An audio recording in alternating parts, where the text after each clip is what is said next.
6 నెలల లోపు ఉండే బేబీస్కి వాటర్ తాపించవచ్చా? This is doctor Mahesh, MD paediatrician. ఒక బిడ్డకి తన తల్లి ఇచ్చే పెద్ద గిఫ్ట్ ఏదైనా ఉందంటే అది బ్రెస్ట్ ఫీడింగ్ మాత్రమే. సో 6 నెలల వయసు వచ్చేంత వరకు ఖచ్చితంగా బ్రెస్ట్ ఫీడింగ్ ఇవ్వాలి. కొంతమంది మన గ్రాండ్ పేరెంట్స్ ఏం చేస్తారు, డెలివరీ అయిన వెంటనే పాల పిక్క పెట్టడం, వాటర్ తాపించడం, స్వీట్ వాటర్ తాపించడం, కొంతమంది తేనె నాకిస్తారు. సో ఇవన్నీ చేయకూడదు. ఇవి చాలా డేంజరస్ ప్రాక్టీసెస్. అంటే కొంతమంది సార్ సమ్మర్ కదా సార్ డిహైడ్రేట్ అయిపోతారు, కొంచెమైనా వాటర్ తాపిస్తామని అడుగుతున్నారు.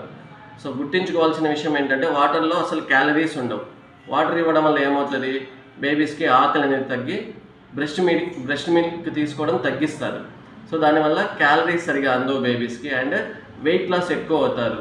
అంటే ఇమ్యూన్ సిస్టమ్, వ్యాధి నిరోధక శక్తి కూడా తగ్గుతుంది. దానివల్ల గ్రోత్ అండ్ డెవలప్మెంట్ సరిగా ఉండదు.